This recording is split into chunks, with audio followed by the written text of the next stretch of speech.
The peace of Christ be with you all. Our scripture this morning comes from Genesis 37. I've asked a couple of helpers to come up and help us see some things in this passage as we hear it this morning. We are still in the story of Abraham and Isaac and Jacob and all of their family. Jasmine, yes, again. During children's time, she said, again? Yep, we're still there. So we're going to hear this story. There's a lot of againning happening in here. So she was right on with that comment. And these two are going to listen to the story as it's read, and they're going to write down the connections that they hear between the scripture that's being read and other parts of the Bible. I gave them pretty broad scope with this, and especially asked them to listen for repetition within the Abrahamic story. So this is most of Genesis 37. Jacob settled in the land where his father had lived as an alien, the land of Canaan. This is the story of the family of Jacob. Joseph, being 17 years old, was shepherding the flock with his brothers. He was a helper to the sons of Bilhah and Zilpah, his father's wives, and Joseph brought a bad report of them to their father. Now, Israel loved Joseph more than any of his other children because he was the son of his old age, and he had made him a long robe with sleeves. But when his brothers saw that their father loved him more than all his brothers, they hated him and could not speak peaceably to him. Once, Joseph had a dream, and when he told it to his brothers, they hated him even more. He said to them, "Listen to this dream I dreamed. There we were, binding sheaves in the field. Suddenly, my sheaf rose and stood upright. Then your sheaves gathered around it and bowed down to my sheaf." His brothers said to him, "Are you indeed to reign over us? Are you indeed to have dominion over us?" So they hated him even more because of his dreams and his words. Now his brothers went to pasture their father's flock near Shechem, and Israel said to Joseph, "Are not your brothers pasturing the flock at Shechem? Come, I will send you to them." He answered, "Here I am." So Joseph went after his brothers and found them at Dothan. They saw him from a distance, and before he came near to them, they conspired to kill him. They said to one another, "Here comes this dreamer. Come now, let us kill him and throw him into one of the pits. Then we shall say that a wild animal has devoured him, and we shall see what will become of his dreams." But when Reuben heard it, he delivered him out of their hands, saying, "Let us not take his life." Reuben said to them, "Shed no blood. Throw him into this pit here in the wilderness, but lay no hand on him, that he might rescue him out of their hand and restore him to their father." So, when Joseph came to his brothers, they stripped him of his robe, the long robe with sleeves that he wore, and they took him and threw him into a pit. The pit was empty. There was no water in it. Then they sat down to eat, and looking up, they saw a caravan of Ishmaelites coming from Gilead with their camels carrying gum, balm, and resin, on their way to carry it down to Egypt. Then Judah said to his brothers, "What profit is it if we kill our brother and conceal his blood? Come, let us sell him to the Ishmaelites and not lay our hands on him, for he is our brother, our own flesh." And his brothers agreed. When some Midianite traders passed by, they drew Joseph up, lifting him out of the pit, and sold him to the Ishmaelites for 20 pieces of silver. And they took Joseph to Egypt. When Reuben returned to the pit and saw that Joseph was not in the pit, he tore his clothes. He turned to his brothers and said, "The boy is gone, and where can I turn?" Then they took Joseph's robe, slaughtered a goat, and dipped the robe in blood. They had the long robe with sleeves taken to their father, and they said, "This is what we have found. See now whether it is your son's robe or not." He recognized it and said, "It is my son's robe. A wild animal has devoured him. Joseph is without doubt torn to pieces." Then Jacob tore his garments, put sackcloth on his loins, and mourned for his son for many days. All his sons and all his daughters sought to comfort him, but he refused to be comforted and said, "No, I shall go down to Sheol with my son mourning." Thus his father bewailed him. The word of the Lord. Thank you. Let's see what we found here. Anything else you want to quick add? Or do you feel pretty good about? Okay, you may head back to your seats then. Thank you very much, Mira. Thank you, Rebecca. So we have, some references to Daniel in the lion's den being thrown in a pit, Rebecca and Jacob tricking Isaac, and now Jacob is being tricked, David the shepherd boy tending the flocks, family favoritism, Isaac and Rebecca, Cain and Abel, Jacob and Esau, parable of the two sons. We've got all these stories of sibling stuff and jealousy. Pieces of silver being stripped of a cloak. What does that point to? We've got Jesus on the cross here, rending the garments. Job and Jonah. We're really digging into all kinds of stories. Nice. Favoritism. Plotting for power. Yeah, there was that power stuff in there, wasn't there? Dominion. Will you really have dominion over us from those dreams? Jealousy between brothers. Sneaky trickery. And here, the father is blind to the trickery.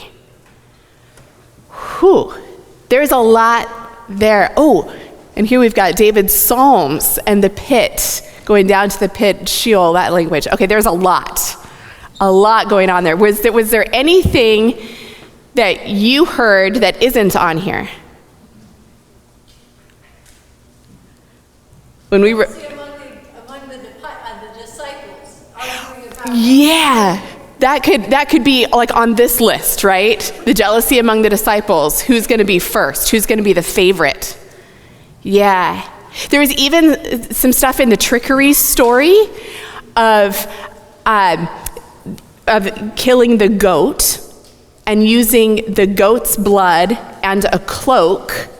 These two tools for the tricking of the father, and that is similar to what happened in the story that we read last week, where Jacob and Rebecca tricked Isaac. There's all kinds of stuff. The Bible is really kind of cyclical. It talks to itself. There's a conversation going on in the Bible, and all these references back and these references forward. So there's a lot of analysis that we can do in any given story in the Bible. And here in this one, there's a wealth of it. In this story, Jacob the trickster gets tricked by the next generation. The unfavored son, Jacob, plays favorites with his children. There's a continuation of generational issues. Like we said in children's time, the people of God miss the mark. And they keep missing the mark in the same way over and over and over. I read this story and think, Jacob, didn't you learn? Didn't you learn from your parents' mistakes? Can't Jacob think, oh, it didn't go so well for my dad when he favored my brother Esau, so maybe I shouldn't do that to my kids? Can't he think to himself, my mom and I really handily tricked my dad, so it's possible my kids are capable of doing that to me? How is it that the people keep missing the mark in the same way over and over? Not this again. Why can't they learn? And now we come to the part of the morning where we hold up a mirror. And what do we see? That we do this too. In our own lives, in our own families. There's a saying I sometimes see in like home goods stores that says, sometimes I open my mouth and my mother comes out. It's true in my house. But all joking aside, there are some really lovely things that we perpetuate from generation to generation. There's a lot of good that gets passed on from generation to generation. And we pass trauma from generation to generation. Hurtful patterns continue to the next generation. The trickster gets tricked. The neglected becomes the neglector. The abused becomes the abuser. And we repeat identity narratives like, our family is the underdogs, our family is a little better than everyone else, our family is looked down on, etc. We repeat those narratives even if they're no longer true. And in that way, we perpetuate them. And of course, we don't just do this in our households and those kinds of families. We do this in our church families too. College Mennonite is not exceptional in that we, like all other churches, have repeating cycles. Ways of dealing with pain and loss and change, honoring certain voices over others, repeating narratives of an identity even when we've grown beyond whatever that is. Collectively and individually, we, like Jacob, miss the mark in the same way over and over and over. So what do we do about that? What are we supposed to do with this? Like Sarah said in children's time, the people of God miss the mark is not the only part of the statement. There's a second part, and God sticks with us. Yeah, God does not abandon the people. In this story, God says, okay, Jacob, you did not examine your family system. You made the same mistakes that your father made, and this is not pretty. Pain and trauma has continued in your family. And I will stick with you. Let's figure this out. Many of us have read on in the scriptures, and we know more of the story. We know that, as we will talk about in 2 weeks in worship, this family does get reunited. There is genuine reconciliation for the children of Jacob. Last week's story had Jacob and Esau going their separate ways. As Zeph said, two nations, always wrestling, always brothers. Esau becomes the nation of Edom, and Jacob becomes the nation of Israel. But in this story, these 12 brothers who are reunited become the nation of Israel. One nation, 12 tribes. And this band of brothers and their descendants will go to hell and back together many times over the years, but they will withstand the test of time, continuing as a people, even today. Things never have been and never will be perfect for this family, but by the grace of God, brave people pop up over and over in this story, breaking cycles, calling them out, and doing better. And God never deserts them. God sticks with the people. God sticks with us. And I think God sticking with us often takes the form of looking in the mirror, of being real about our family systems, the unhelpful ways of being that, when unexamined, will perpetuate and will affect the next generation. God is gentle wisdom to us, often speaking through others to help us see more clearly, giving us the strength to change our ways of being. When Daniel and I do premarital counseling with couples, we spend quite a bit of time on families of origin. We look at those families of origin and we identify patterns and systems and stories that the couple wants to bring into the next generation. And we identify the ones that need to stop in this family system. We're careful in those counseling times to help couples see that this work does not ask them to disrespect their families of origin. This is not about loving our families any less. It is not about devaluing. It is not about rejecting that family of origin. Instead, this is about choosing to perpetuate the best of what has come before and to learn, to not be the trickster getting tricked. It's a way to honor what we come from and do better for the next generation. About 15 years ago, this congregation went into the community and asked the community to help us hold up a mirror. This is right before my time here, but right after Daniel and I arrived at College Mennonite, we heard stories. We were doing the processing of the information we had gathered. We asked people about their perceptions of College Mennonite Church. Anyone remember doing this? Getting some smiles, some hand raises.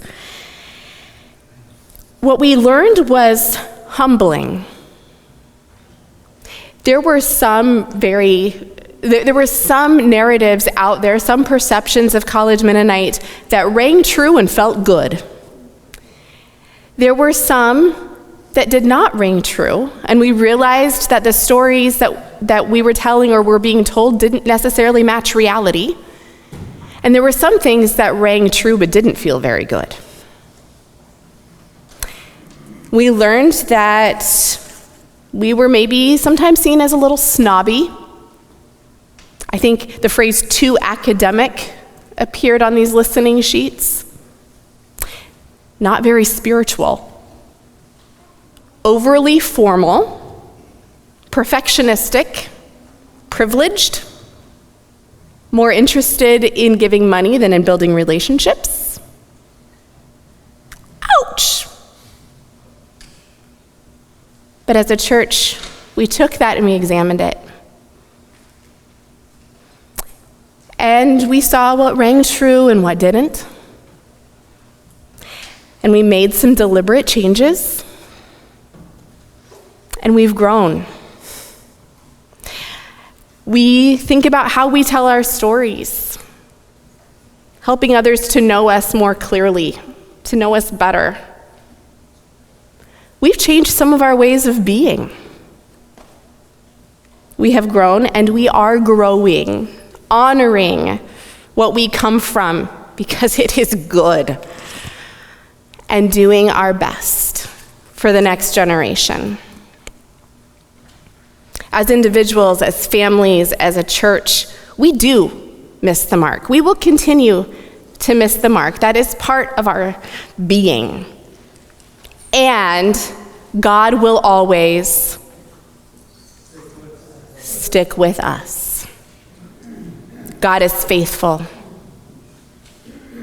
God stuck with a family who repeated the same mistakes over and over and over. God stuck with a trickster who got tricked. God stuck with a family who distorted the blessing and kept bringing them back into life inside the blessing. God stuck with a family that was a big, hot mess. And God will stick with us. And we have to acknowledge that we need God. We can't do better without divine wisdom. We need our shepherd to guide us as we break harmful patterns, as we walk the path of love, as we continue to honor what has been and who we are, and to step more into the blessing.